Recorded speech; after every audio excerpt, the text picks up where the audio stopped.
Vous est-il déjà arrivé de traverser une saison où vous avez l'impression que tout est contre vous? Une saison où les attaques semblent venir de partout.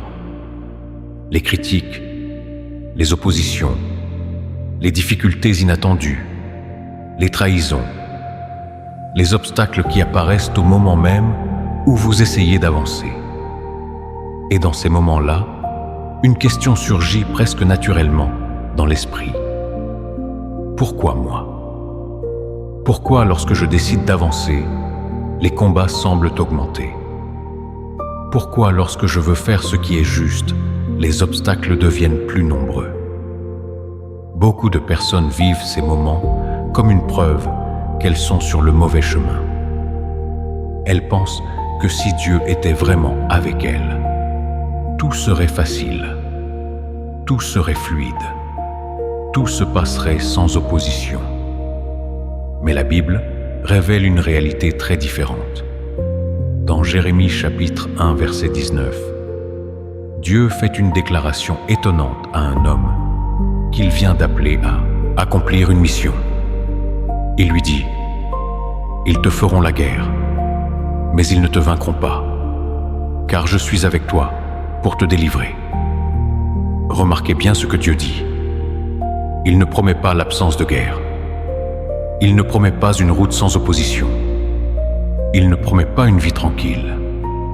Il promet quelque chose de beaucoup plus profond. Il promet la victoire finale. Ils te feront la guerre. Cela signifie que l'opposition fait partie du chemin. Les attaques ne sont pas toujours le signe que vous êtes hors de la volonté de Dieu. Parfois, elles sont précisément le signe que vous êtes en train d'avancer vers ce que Dieu a prévu pour vous. Regardez les grandes figures de la Bible. Joseph a été trahi par ses propres frères. David a été poursuivi par le roi Saül. Daniel a été jeté dans une fosse aux lions. Les apôtres ont été persécutés. Et même Jésus a été rejeté par ceux qu'il était venu sauver. La guerre n'est donc pas un phénomène étrange dans la vie spirituelle. Elle est souvent le terrain où la foi est révélée. Mais la promesse de Dieu ne s'arrête pas à la guerre. Elle continue avec ces mots puissants. Mais ils ne te vaincront pas. C'est ici que beaucoup de croyants doivent renouveler leur manière de voir les combats de leur vie. Parce que la guerre n'est pas la conclusion. La guerre est seulement une étape. L'opposition n'est pas la fin de votre histoire. Elle est parfois le passage vers la manifestation de la fidélité de Dieu. Et c'est exactement ce que Dieu voulait que Jérémie comprenne. Avant même que les combats commencent, avant même que les critiques apparaissent, avant même que les oppositions surgissent, Dieu lui révèle déjà la fin de l'histoire. Ils ne te vaincront pas. Imaginez l'impact de cette parole. Cela signifie que peu importe l'intensité de la bataille, la conclusion est déjà connue. La victoire finale ne dépend pas de la force de vos ennemis. Elle dépend de la présence de Dieu avec vous. Et c'est pour cela que la promesse se termine par ces mots: « Car je suis avec toi pour te délivrer. » La présence de Dieu change tout. Parce que lorsque Dieu est avec vous, les circonstances ne sont plus le facteur déterminant. Les oppositions ne sont plus la réalité dominante. La réalité dominante devient la fidélité de Dieu. Et cette vérité peut transformer complètement votre manière d'affronter les saisons difficiles. Lorsque les gens parlent contre vous, Dieu est avec vous. Lorsque les portes semblent se fermer, Dieu est avec vous. Lorsque vous traversez une bataille que personne ne comprend, Dieu est avec vous. La guerre peut être réelle, mais la victoire finale appartient à Dieu. Et c'est précisément pour cette raison que le message que vous devez entendre aujourd'hui est simple mais puissant. Restez ferme. Continuez d'avancer. Ne laissez pas les combats vous faire abandonner. Parce que ce que vous voyez aujourd'hui n'est pas la fin de l'histoire. Dieu a déjà déclaré la conclusion. Ils te feront la guerre, mais ils ne te vaincront pas. Et dans la suite de ce message, nous allons découvrir pourquoi certaines batailles apparaissent précisément au moment où Dieu est en train de préparer une grande victoire dans votre vie. Lorsque Dieu dit à Jérémie, « Ils te feront la guerre, mais ils ne te vaincront pas », il ne prononce pas seulement une promesse. Il révèle aussi une réalité spirituelle que beaucoup de croyants n'ont jamais vraiment comprise. Car, si nous sommes honnêtes, lorsque les oppositions apparaissent dans notre vie, la première réaction humaine n'est pas la confiance. La première réaction est souvent la confusion. Pourquoi cette attaque? Pourquoi cette opposition? Pourquoi ces critiques? Pourquoi ces blocages?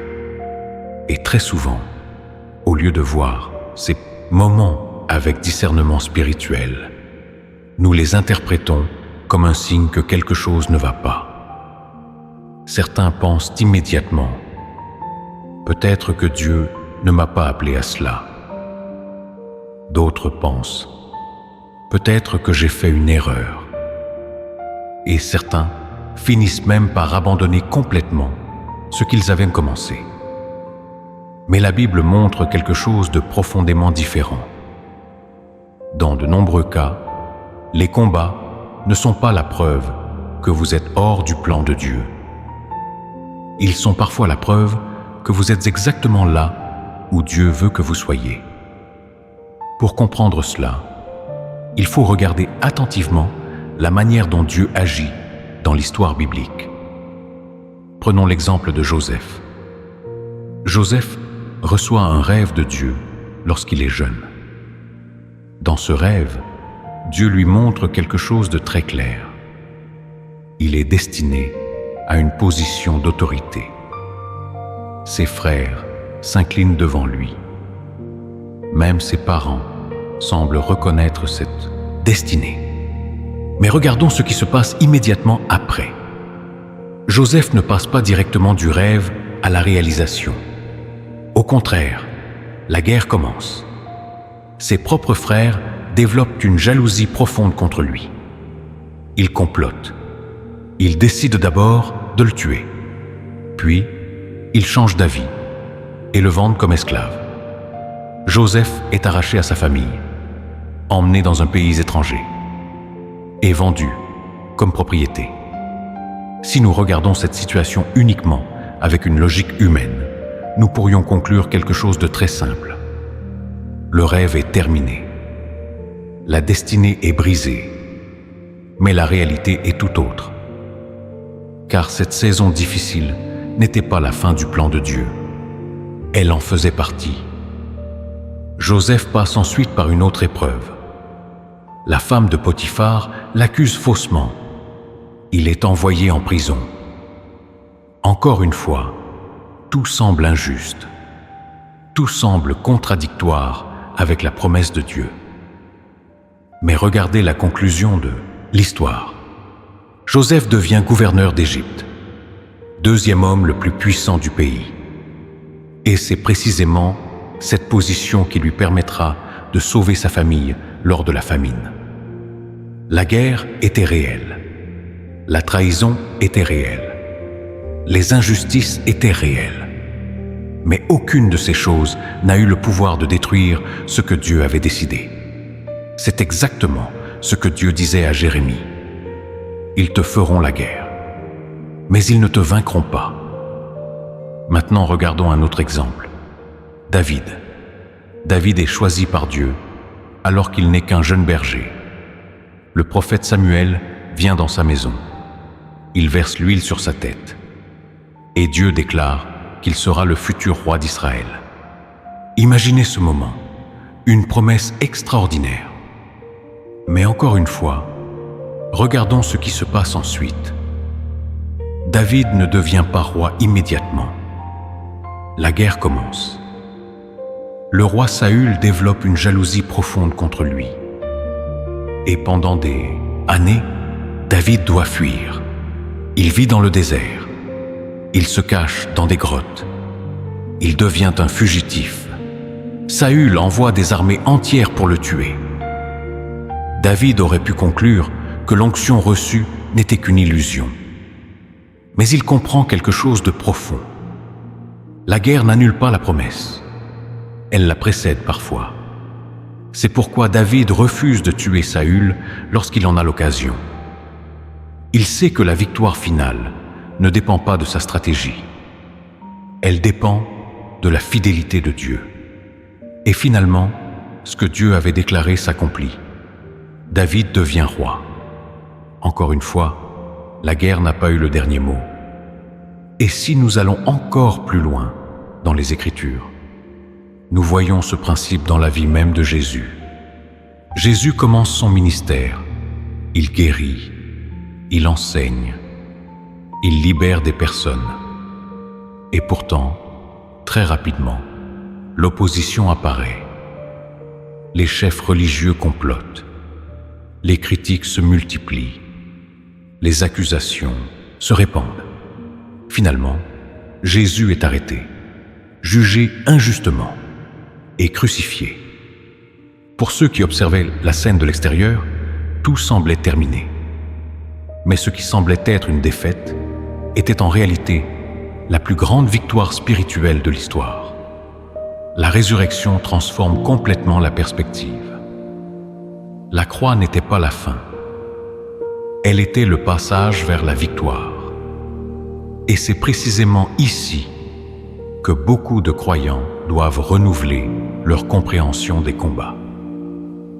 Parce que nous avons souvent appris à interpréter les difficultés comme un signe d'échec. Mais la Bible nous enseigne que certaines batailles sont le terrain où Dieu prépare ses plus grandes victoires. Cela ne signifie pas que chaque difficulté vient de Dieu. Cela ne signifie pas que toute opposition est spirituelle. Mais cela signifie que l'opposition ne doit pas automatiquement être interprétée comme une preuve que vous êtes sur le mauvais chemin. Parfois, elle est simplement la résistance qui apparaît lorsque vous avancez vers quelque chose de significatif.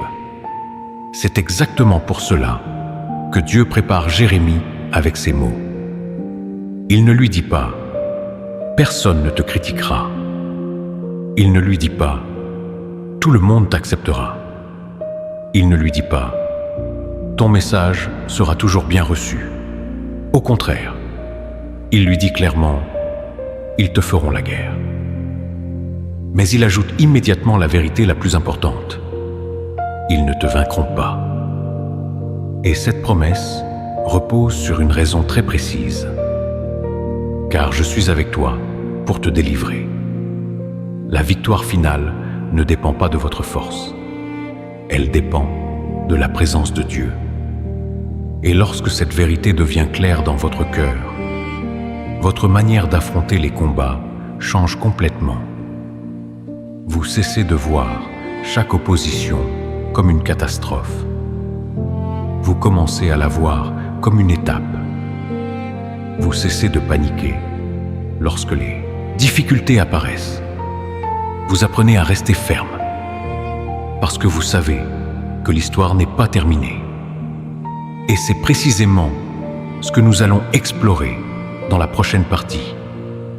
Car comprendre pourquoi la guerre existe est une chose, mais apprendre comment rester ferme au milieu de cette guerre est une autre dimension spirituelle que beaucoup doivent encore découvrir. Mais il existe une autre dimension que beaucoup de croyants doivent comprendre s'ils veulent rester fermes lorsque la guerre apparaît dans leur vie. Car le véritable danger des combats spirituels n'est pas toujours l'attaque elle-même. Le véritable danger est la manière dont vous interprétez cette attaque. parce que ce que vous croyez à propos de votre situation détermine la manière dont vous allez réagir. Et c'est ici que beaucoup de personnes perdent des batailles qu'elles n'étaient pas censées perdre. Non pas parce que leurs ennemis étaient plus forts, mais parce que leur perception de la situation était faussée. Lorsque les critiques arrivent, certaines personnes pensent immédiatement « peut-être que je dois arrêter ». Lorsque les obstacles apparaissent, certains concluent « peut-être que ce projet n'était pas la volonté de Dieu ». Lorsque les attaques deviennent intenses, certains abandonnent complètement. Mais la Bible nous montre quelque chose de très clair. Les hommes et les femmes que Dieu utilise passent presque toujours par des saisons où tout semble s'opposer à ce que Dieu a promis. Regardons l'exemple de Néhémie. Néhémie reçoit dans son cœur un projet qui vient clairement de Dieu. Reconstruire les murailles de Jérusalem. Les murailles de la ville sont détruites. La ville est exposée. Et Néhémie comprend que Dieu l'appelle à restaurer ce qui a été brisé. Il prie. Il cherche la direction de Dieu. Puis il commence l'œuvre. Mais que se passe-t-il dès que les travaux commencent? L'opposition apparaît immédiatement. Sanballat et Tobija commencent à se moquer. Ils ridiculisent le projet. Ils disent que même un renard pourrait faire tomber ce mur. Puis, les moqueries deviennent des menaces. Ils complotent. Ils cherchent à intimider. Ils essaient de provoquer la peur. Et à un moment donné, ils organisent même un plan pour attaquer. Imaginez la pression que Néhémie devait ressentir. Un projet immense. Des ennemis autour. Des menaces constantes. Mais regardez sa réaction. Il ne s'arrête pas. Il ne recule pas. Il organise le peuple. Une main travaille. L'autre tient une arme. Et la muraille est reconstruite. Pourquoi? Parce que Néhémie comprend quelque chose de fondamental. Les attaques ne définissent pas la conclusion. La fidélité de Dieu définit la conclusion. Et c'est exactement ce que vous devez comprendre aujourd'hui.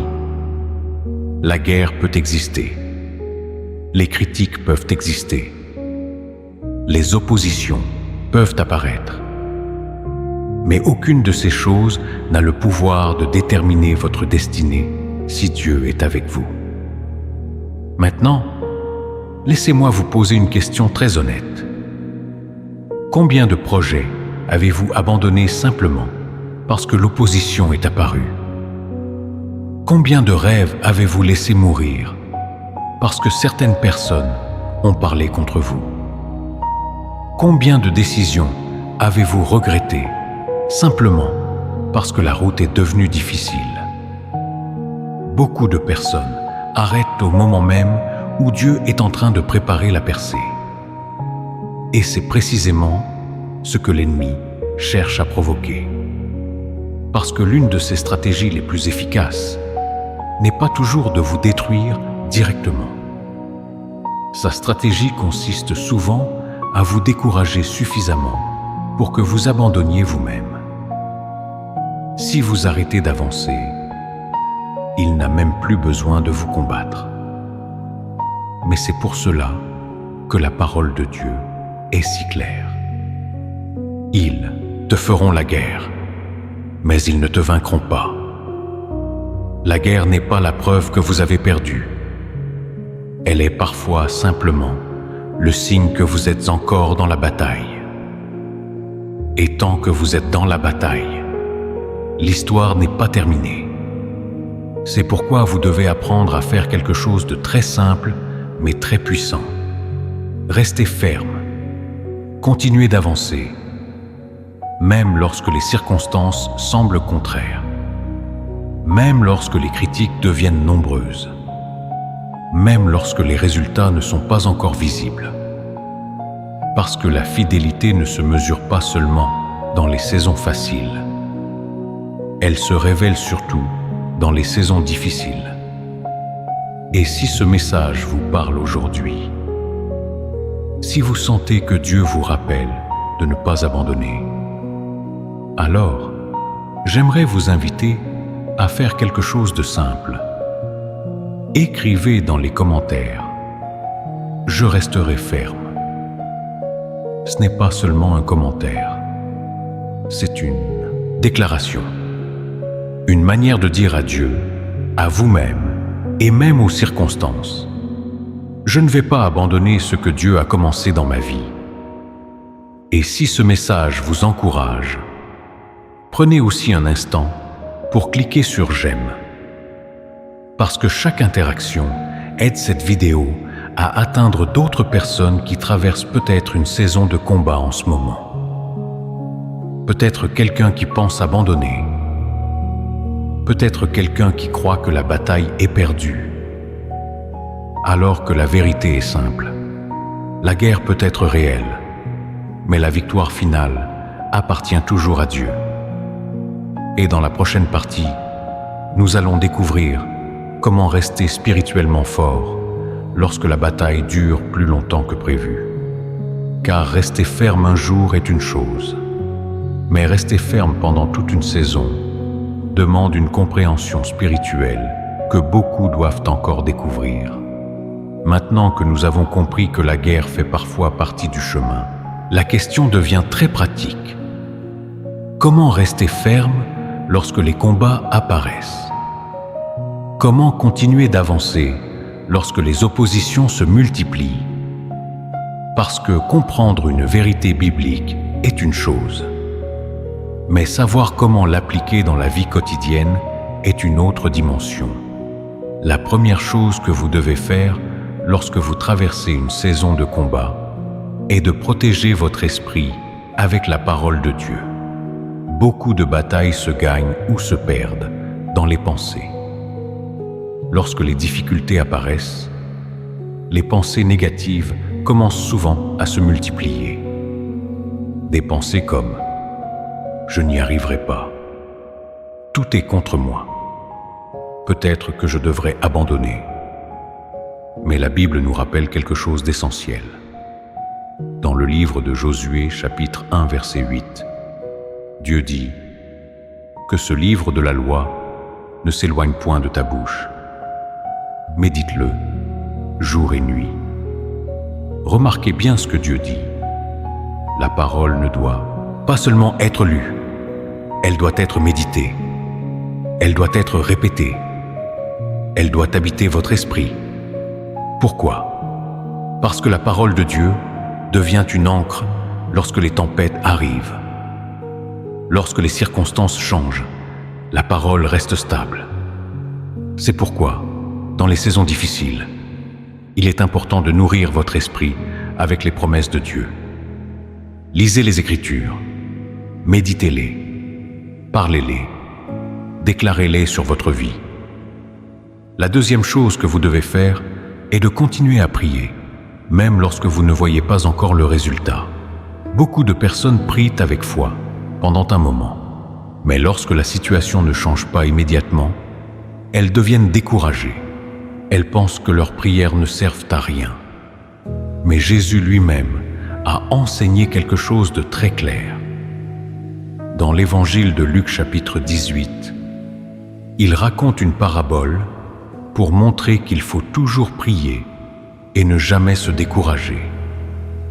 La prière n'est pas seulement un moyen de demander à Dieu d'agir. Elle est aussi un moyen de rester connecté à Dieu pendant la bataille. Lorsque vous priez, vous rappelez à votre cœur que vous n'êtes pas seul.